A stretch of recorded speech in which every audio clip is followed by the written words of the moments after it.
Canada has developed a whole mess of economic problems in recent years. Business investment and foreign investment is drying up, wages are stagnating, and per capita economic growth is actually shrinking. Productivity is declining, which means Canadians can expect to lose income in the years to come. The experts are constantly debating about the causes of these problems, but one explanation that gets little attention stands out above them all: taxes. Canada's taxes, which are among the highest around, have become a Byzantine, outdated web of unpredictable rules. It's scaring away foreign businesses, undermining innovation, and discouraging Canadians from opening their own businesses. And under Prime Minister Justin Trudeau, the problem has gotten much worse, very fast. This year, Canadian households and businesses are being hit with no fewer than 5 new federal tax hikes. Businesses are facing higher payroll taxes that will amount to an extra $5,000 per employee on average. Drivers are being hit with a hike to the federal carbon tax, which adds an extra 14 cents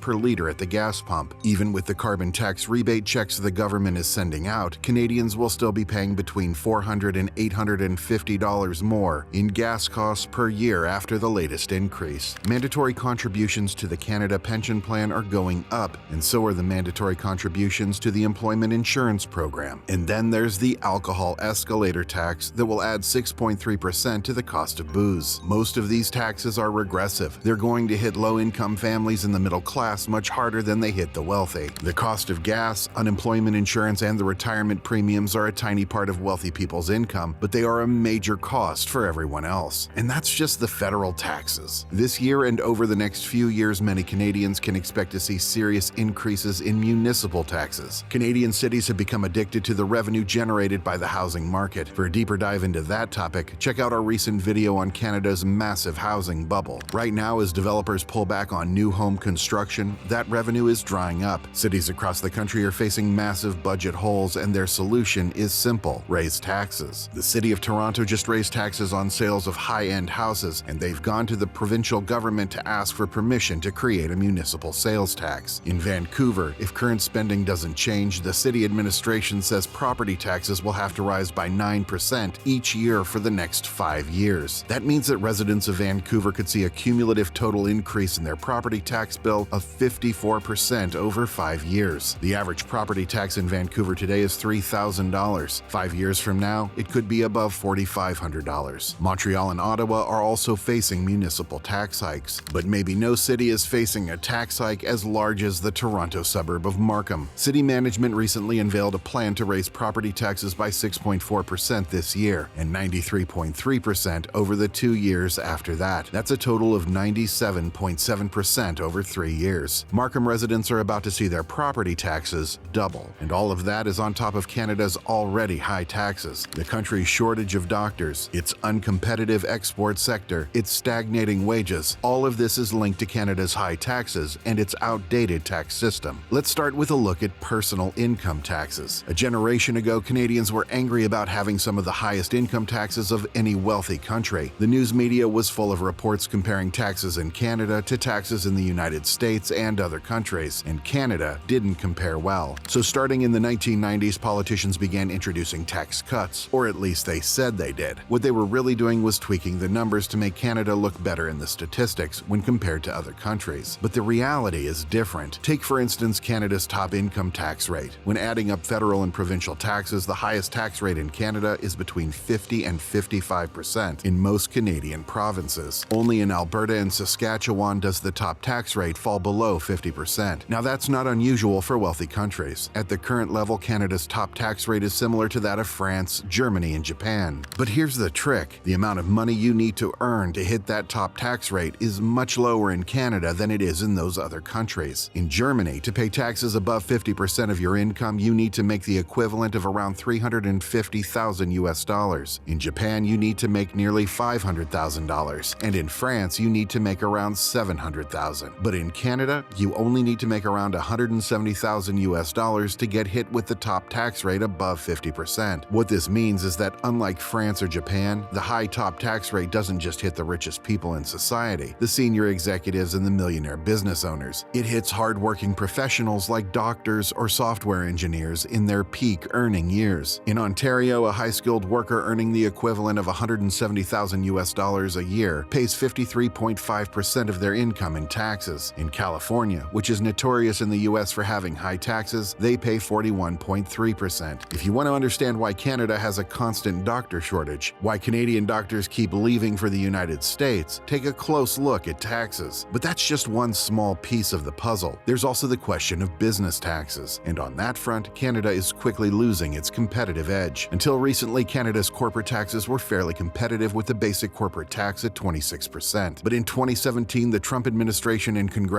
Republicans slashed the US's corporate tax rate from 35% to 21%, and other countries decided to follow with their own lower corporate tax rates. Now, Canada's corporate tax rate looks high compared to many countries. They are now above the average seen in the 35 wealthy OECD countries. Corporate taxes are now higher in Canada than they are in the US or UK, and soon they will be higher than France's too. What this means is that multinational businesses have less and less incentive to do business in Canada, and new businesses have less and less incentive to set up shop in Canada versus anywhere else. This is having serious consequences for Canada's economy. A study from consultancy PricewaterhouseCoopers found that 635,000 Canadian jobs are at risk of disappearing as businesses in Canada shift jobs to the United States. That's 1 in every 33 jobs in the country. This shift will reduce Canada's GDP by $85 billion per year. And here's the thing, Canada's higher corporate taxes don't actually mean the government is collecting more revenue than it would at a lower tax rate. That's because multinational businesses can shift their profits from one country to another. The IMF estimates that international corporations in Canada will eventually shift so much of their profits out of Canada that the total amount they pay will drop by 25%. So a lower tax rate would actually mean more revenue for the government. High taxes are one major reason why multinational businesses are turning their backs on Canada altogether. Over the past decade, foreign direct investment into Canada, that is the amount of money that multinational corporations bring into the country, was at just half the level it was during the 2005 to 2007 period. And yet during that time, global investment flows increased by 20%. Canada is losing out on investment money and with it, job opportunities and wealth. Today, investment money is actually flowing out of Canada. Back in 2013, US businesses invested $40.6 billion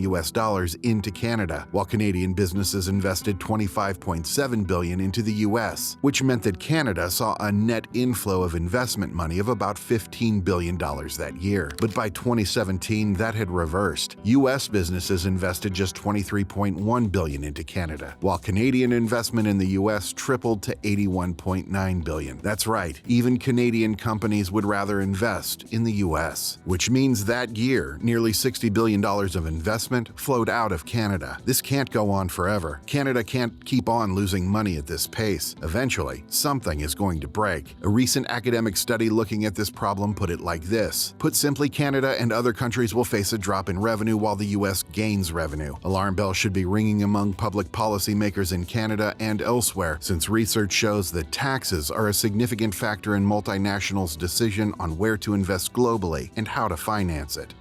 Beyond just the level of taxation, there's another question. Does Canada have the right kind of taxes? Increasingly, the answer is no. While Canada has continued with high income taxes for individuals and relatively high corporate taxes for businesses, much of the rest of the world has been shifting the tax burden to consumption taxes. Increasingly, policymakers are coming around to the idea that if you're going to tax anything, it should be consumption. That's because consumption is at the end of the economic chain. If you tax resources, you make everything those resources are used for more expensive. If you tax manufacturing, same thing. Everything that's manufactured gets more expensive. But there's nothing downstream of consumption. Using up a product is the last step, so taxing consumption does the least damage. But Canada is one of the few countries that has resisted this logic, though to be fair, the US hasn't made this shift either. For Canada, that may have something to do with the GST, the infamous sales tax, that is, consumption tax that Canada's federal government introduced in the early 1990s. The GST was so unpopular that it caused the government of Prime Minister Brian Mulroney to suffer one of the worst defeats in the history of Canadian elections. Mulroney's Conservatives ended up spending a decade in the political wilderness with so few seats in Parliament that for a while they didn't even count as an official political party. That has made Canada's politicians very wary of consumption taxes. Virtually no one at the federal or provincial levels of government has wanted to raise sales taxes for the past 30 years. In many other countries, sales taxes taxes are going up, while income and corporate taxes are coming down. For households, it's a wash, and what they lose in higher sales taxes, they make up for in lower income taxes. But with lower corporate taxes, businesses are becoming more productive. That's because they have more money to hire new employees and to invest in research and development that allows them to create new products. In Canada, this isn't happening. Canada is an absolute laggard in innovation, not least because businesses are better off innovating somewhere else. And Canada's productivity has dropped off a cliff. Productivity is often overlooked, but it's important. It's the amount of value created in an economy, divided by the number of people working in that economy. The more people create at their jobs or businesses, the more wealth the economy will see. It's key to making a country richer. Over the past 10 years, with Justin Trudeau focused on redistributing income instead of helping to grow businesses, Canada's productivity growth has ground to a halt. There has been zero growth in productivity over the past 10 years. For more on this, check out our recent video on how Justin Trudeau's policies are leading Canada into economic disaster. With no productivity growth, it's little wonder that the OECD predicts that Canada will have the slowest growing economy among wealthy nations in the coming years. A generation ago, Canadians were as productive as Americans. Today, the average American worker is nearly 40% more productive than the average Canadian worker. The result is that Canadians earn less than Americans. The average salary in the US is around $57,000, while in Canada, it's less than $44,000. As much as anything else, this is the price Canadians are paying for a dysfunctional and outdated tax system. If we want Canada to be a competitive country again, a country where businesses hire and where incomes rise, one of the key things that needs to happen is serious reform of the tax system. Canada will need to reduce the tax burden it places on households and businesses and encourage corporations to come back and start investing in the country once again. Unfortunately, Canada's current leadership doesn't seem up to the task. So for now, we can expect Canada to keep falling behind and for things to keep getting worse for Canadians. A dysfunctional and outdated tax system isn't the only thing that's wrong with Canada's economy. Check out this video here to learn more about other economic challenges that face Canada today. And if this video brought value to you, please consider liking and subscribing. Thanks for watching.